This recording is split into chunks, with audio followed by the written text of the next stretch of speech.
Umuulan na naman. Tapos babaha na naman. Hindi makalabas ang bahay. Ano kaya magandang gawin ko? Para hindi man ako maboring.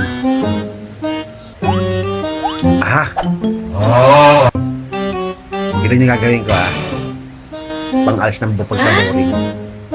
Watch this, guys. What if isa akong firebender o isang waterbender?